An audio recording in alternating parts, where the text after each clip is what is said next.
ہم آتے ہیں سیرت کی طرف۔ سیرت سیدہ فاطمۃ الزہرا رضی اللہ تعالی عنہا پہ ہماری گفتگو چل رہی ہے، اور کل ہم نے بات کی کہ نبی کریم صلی اللہ علیہ وسلم اعلان نبوت کے 10ویں سال جبکہ سیدہ خدیجۃ الکبریٰ رضی اللہ تعالی عنہا انتقال کر گئیں، اور شوال المکرم میں یعنی اگلے مہینے میں نبی کریم صلی اللہ علیہ وسلم حضرت سودا رضی اللہ تعالی عنہا سے نکاح فرماتے ہیں۔ اور نکاح فرمانے کی جو وجہ ہے، وجہ یہ ہے کہ وہ نبی صلی اللہ علیہ وسلم کے اولادوں کی حفاظت اور ان کی پرورش میں حصہ لیں گی اور ان کے گھر کی نگہبانی کریں گی۔ اور کل ہم نے بہت ساری اس پہ بات کی کہ چونکہ ہمارے گھروں میں اسلامی تعلیم نہیں ہے، اس وجہ سے اس دور میں اگر کوئی کہہ دے 50 سال کی ایج میں کہ شادی کروں گا تو اسے گھر والے ہی اس کے مخالفت میں کھڑے ہو جائیں گے۔ حالانکہ اگر کوئی انسان جائز کام کر رہا ہے تو روکنے کا پھر کسی کو بھی حق حاصل نہیں ہے۔ جس طرح کہ عبادت سے کوئی روک نہیں سکتا، اسی طرح نکاح بھی اسلامی عبادت ہے۔ اگر انسان نکاح کرنے کی طاقت رکھتا ہے، نکاح کی سارے شرائط اس کے اندر پائے جا رہے ہیں، پھر کسی کو بھی حق حاصل نہیں ہے کہ اسے اس عبادت سے کوئی روکے۔ اسلام شادی کے لیے ایج، عمر، دولت، شہرت وغیرہ کچھ بھی نہیں دیکھتا ہے، بلکہ یہ دیکھتا ہے کہ شادی کرنے کے جو شرائط ہیں، مسلمان ہونا، عاقل بالغ ہونا اور بیوی کے حقوق کو ادا کرنے پہ قادر ہونا۔ اگر یہ شرائط پائے جا رہے ہیں تو ایج چاہے کتنی بھی ہو، مذہب اسلام شادی کا حکم دیا۔ اور بہتر یہ ہے کہ انسان حلال طریقے سے اپنی خواہشوں کو پورا کرے، اور اگر ہم نے حلال ذریعے سے روک دیا تو پھر وہ حرام طریقے سے اپنی خواہشوں کو پورا کرے گا۔ جب انسان کو حلال لقمہ نہیں ملتا تو وہ حرام سے ہی اپنا پیٹ بھر لیتا ہے۔ اس لیے ہمیں چاہیے حلال کی طرف رغبت دلائیں، لوگوں کو ابھاریں تاکہ برائیوں کا خاتمہ ہو۔ آگے بڑھتے ہیں کہ کفاروں کا جب ظلم و ستم آئے دن بڑھتا چلا گیا اور ان کے ظلم و ستم میں اضافہ ہوتا چلا جا رہا تھا، تو اللہ تعالیٰ نے نبی کریم صلی اللہ علیہ وسلم کو ہجرت کی اجازت دے دی۔ اللہ تبارک و تعالیٰ نے نبی کریم صلی اللہ علیہ وسلم کو ہجرت کی اجازت عطا فرمائی۔ حضور صلی اللہ علیہ وسلم حضرت ابوبکر صدیق رضی اللہ تعالیٰ عنہ کے ساتھ مدینۃ المنورہ کی طرف ہجرت کرتے ہیں، اور وہاں جا کے حضرت ابو ایوب انصاری رضی اللہ تعالیٰ عنہ کے گھر پہ مقیم ہوتے، ٹھہرتے ہیں۔ پھر اس کے بعد جب ان کے گھر میں ٹھہر جاتے ہیں تو نبی کریم صلی اللہ علیہ وسلم حضرت ابوبکر صدیق رضی اللہ تعالیٰ عنہ کو حکم دیتے ہیں کہ تم زید بن حارثہ اور حضرت ابو رافع کو 500 درہم دو، اور 2 اونٹ یا 3 اونٹ دینے کا حکم دیے کہ اگر اور بھی سفر کے لیے کچھ چیزوں کی ضرورت ہو، اس کے علاوہ 2 اونٹ، اور 2 اونٹ کے علاوہ ایک روایت میں 3 اونٹ، کہ ان کے علاوہ اگر کسی اور چیز کی ضرورت ہو تو ان پیسوں سے وہ چیزیں وہ خرید لیں۔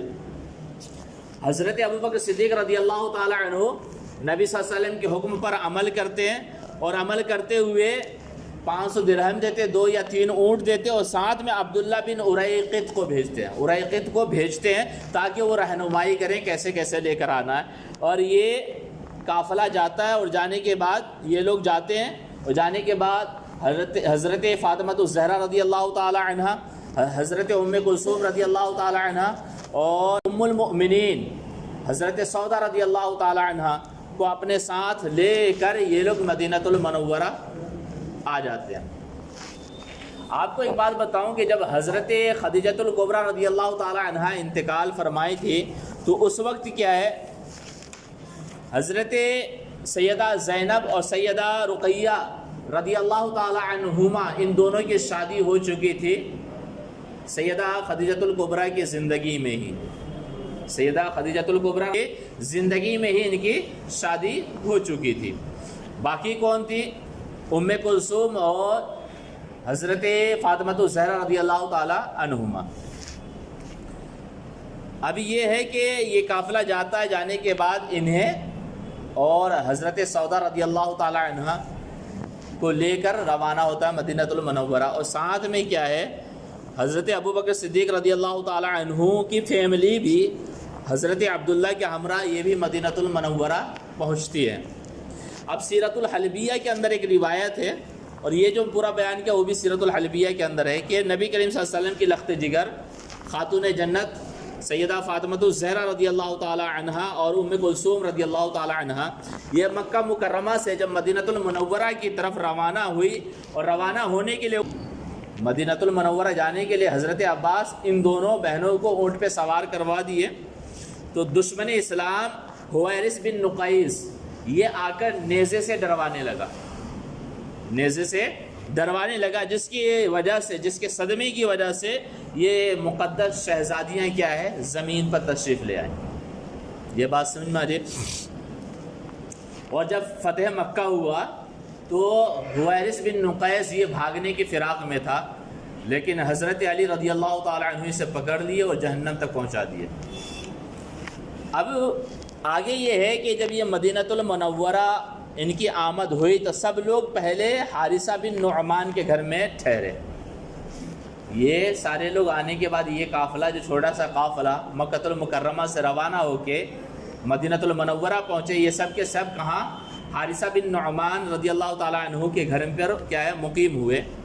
پھر کچھ عرصے کے بعد جب مسجد نبوی کی تعمیر ہوئی، مسجد نبوی کی تعمیر ہوئی اور اس کے آس پاس حجرے بنائے گئے اور نبی صلی اللہ علیہ وسلم اپنے ازواج مطہرات کے ساتھ ان حجروں میں تشریف لے گئے، تو یہ حضرات بھی اپنے اپنے حجروں میں آ گئے۔ یہ بات سمجھ میں آ گئی۔ ہجرت نبی صلی اللہ علیہ وسلم جو کیے تھے اعلان نبوت کے 13ویں سال، تو 10ویں سال حضرت فاطمہ الزہرا رضی اللہ تعالیٰ عنہ کی عمر مبارک کتنی تھی؟ 12 تھی، تو 13ویں سال آپ جوڑ سکتے ہیں، ٹھیک ہے،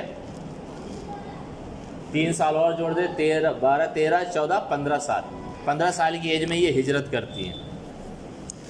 اب تھوڑا یہ دیکھیں کہ وہ جو جس گھر میں آئی تھی، جو کمرہ انہیں ملا تھا، اس کمرے کے بارے میں، اور یہ الادب المفرد ہے، امام بخاری علیہ رحمہ کی ایک اور کتاب ہے الادب المفرد، اس کے اندر ہے، اور بھی کتابوں میں ہے، سب میں ملا کے میں بیان کر رہا ہوں۔ حضرت فاطمہ الزہرا رضی اللہ تعالیٰ عنہ ہجرت کر کے جب مدینہ المنورہ پہنچی اور اپنے حجرے میں جو مسجد نبوی کے پاس تعمیر کیا گیا تھا اس میں تشریف لے گئی، تو مسجد نبوی کے حجروں میں سے کوئی بھی حجرہ 3.5 گز سے زیادہ نہیں تھا، 3 یا 3.5 گز کا تھا۔ ہر ایک حجرہ کا مطلب کمرہ، ہر ایک کمرہ کتنا تھا؟ 3.5 گز یا 3 گز کا تھا۔ ان حجروں میں کوئی صحن نہیں تھا، کوئی آنگن نہیں تھا، اور نہ ہی تو کوئی دالان تھا، نہ دالان کا وجود تھا اور نہ ہی تو صحن آنگن کا وجود تھا، اور ان کے ساتھ کوئی اٹیچ روم بھی نہیں تھا۔ ایک روم ہے تو ایک ہی روم ہے، جیسے ہمارے گھروں میں ہوتا ہے نا، ایک روم کے اندر بھی ایک اور روم ہو گیا، وہاں پہ ایسا کچھ بھی نہیں تھا، بلکہ ایک روم ہے تو ایک ہی روم ہے، اور اس گھر کی لمبائی چوڑائی آپ سمجھ گئے ہیں کہ 3.5 یا 3 گز سے زیادہ نہیں۔ دیواریں جو تھی وہ کس کی تھی؟ کھجور کی ٹہنیوں کی بنائی گئی تھی، اور اس کے اوپر مٹی کا لیپ کر دیا گیا تھا۔ دیواریں کیسی بنائی گئی تھی؟ کھجور کی ٹہنیوں کی بنائی گئی تھی، اور اس پہ مٹی کا لیپ کر دیا گیا تھا، اور اس میں شغاف وغیرہ تھے، کہ شغاف وغیرہ یعنی سوراخیں رہ گئی تھی، جس کی وجہ سے جب سورج نکلا کرتا تھا اس کی روشنی اور دھوپ حجرے کے اندر آیا کرتی تھی۔ ان کے چھت جو ہے کھجور کی ٹہنی اور پتے کے بنے ہوئے تھے، ان کی چھت جو ہے کھجور کے ٹہنی اور پتے کے بنے ہوئے تھے، اور ہر چھت کی جو اونچائی تھی اتنی تھی کہ کوئی ہاتھ بڑھاتا تو چھت پہ ہاتھ چھوا کرتا تھا، اور دروازہ پہ پردہ لگا ہوا تھا، یا تو کواڑ، یہ لکڑی کا کواڑ لگا ہوا تھا، پاٹ وغیرہ لگے ہوئے تھے۔ تو آپ یہ سوچ سکتے ہیں کہ سیدہ فاطمہ الزہرا رضی اللہ تعالی عنہ جس روم میں تھی اس روم کی کنڈیشن کیا ہے۔ آپ سوچیں کہ اس دور میں اگر ہمیں اس طرح کا روم دیا جائے تو ہم گزارا کر لیں گے۔ ہماری بیٹیوں کو زیادہ شکایت ہوتی ہے کہ گھر میں یہ نہیں ہے وہ نہیں ہے، عورتوں کو شکایت ہوتی ہے، اس کا سبب یہ ہے کہ وہ سیرت سیدہ فاطمہ الزہرا سے واقف نہیں ہے۔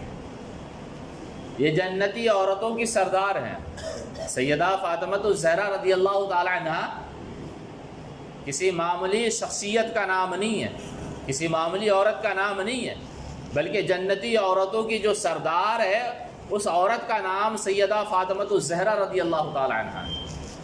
اور انہیں جو روم ملا ہے وہ روم کس انداز کا ہے کہ کسی کی بھی چوڑائی لمبائی کیا ہے؟ 3 گز 3.5 گز سے زیادہ نہیں ہے۔ کھجور کے کیا ہے؟ دیواریں کھجور کی ٹہنیوں کی دیواریں بنی ہیں، اس کے اوپر مٹی کا لیپ لگا ہوا ہے، اور چھت جو ہے کھجور کے پتوں ٹہنیوں کا بنا ہوا ہے، دروازے پہ کیا ہے پردے لگے ہوئے یا کیواڑ ایک لکڑی کا پارٹ لگا ہوا ہے، اور اس میں اللہ کے شکر کے ساتھ وہ زندگی گزار رہی ہے۔ ذرہ برابر زبان کے اوپر کوئی شکایت کا لفظ نہیں آیا، بلکہ مولا جس حال میں تو رکھے اس حال میں تیری بندی فاطمہ الزہرا راضی ہے، یہی ان کا دعویٰ، یہی ان کا نعرہ تھا۔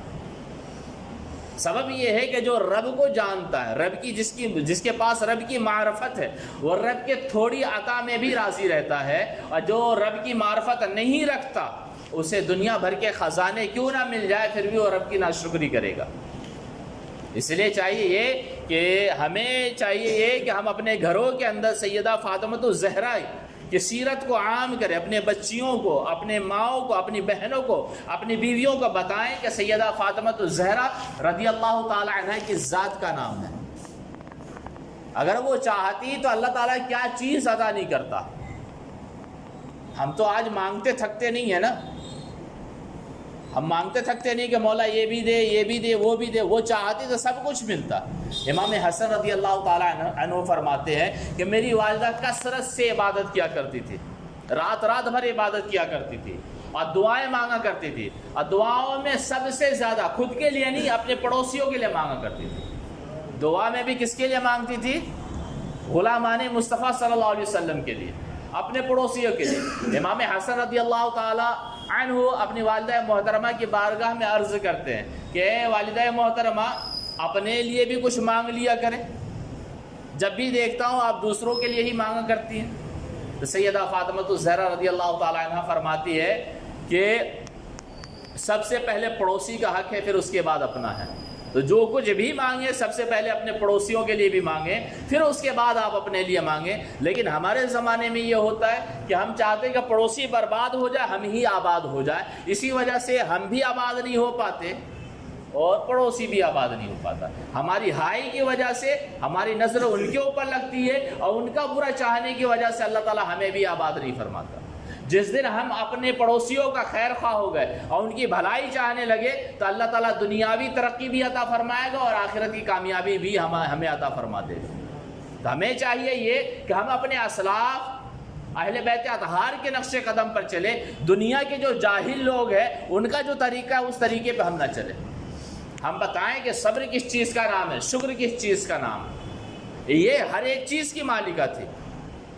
جو عورت جنت کے عورتوں کی سردار ہے وہ کس چیز کی مالکہ نہیں؟ سرداریت کا مطلب آپ سمجھتے ہی ہیں کہ وہاں جو چلے گی انہی کی چلے گی۔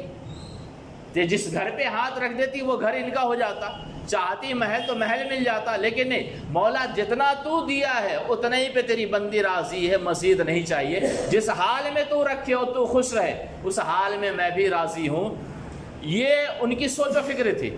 ہم کھانا ڈیلی کھاتے ہیں لیکن ایک بار کہتے ہیں کہ مولا تیری رضا کے لیے کھا رہا ہوں، تاکہ جس میں طاقت آئے وہ تیری عبادت کروں، تو وہ کھانا پھر عبادت بن جائے گا۔ یہ بات سمجھ میں آ رہی؟ نماز پڑھنے آتے ہیں، مولا تیری رضا کے لیے آ رہا ہوں، تیرا حکم نہ ہوتا تو پھر نہیں کرتا۔ ہم میں اور غیروں میں فرق یہ ہے کہ یاد رکھیں کہ اللہ تبارک و تعالی اگر اجازت نہ دے تو پانی پینا بھی ناجائز و حرام ہوتا ہے۔ اللہ تعالیٰ اجازت نہ دے تو پانی پینا بھی ناجائز و حرام ہے، اور جب وہ اجازت دے دیتا ہے تو کسی کا خون بہانا بھی جائز ہو جاتا ہے۔ آپ روزہ کی نیت کر لیے، سورج ڈوبنے سے پہلے اجازت نہیں ہے، اگر کوئی پی لے گا تو گناہ گار ہوگا، حرام و ناجائز کام کر گیا۔ یہ بات سمجھے، اجازت نہیں ہے، پھر اگر بندہ کوئی کام کرے تو وہ گناہ ہو جاتا ہے، یہاں تک کہ پانی پینے کی جب اجازت نہ ہو اور پانی پی لے گا تو وہ گناہ گار ہوگا۔ لیکن رب کی جب اجازت مل جائے تو پانی نہیں بلکہ کبھی کبھی خون بہانا، جانور کا خون بہاتے ہیں نا بقرعید میں، کیوں بہاتے ہیں؟ رب کا حکم ہے اس وجہ سے۔ تو رب کی جب اجازت مل جائے تو خون بہانا بھی نیک کام ہو جاتا ہے، اور جب اجازت نہ ملے تو پانی پینا بھی برا کام ہو جاتا ہے۔ تو بندہ مومن رب کی اجازت اور اس کی خوشی کو دیکھتا ہے، اپنی مرضی کو نہیں دیکھتا۔ یہ بات سمجھ میں آ رہی؟ ختم کرتے ہیں، انشاءاللہ ہم بات کریں گے۔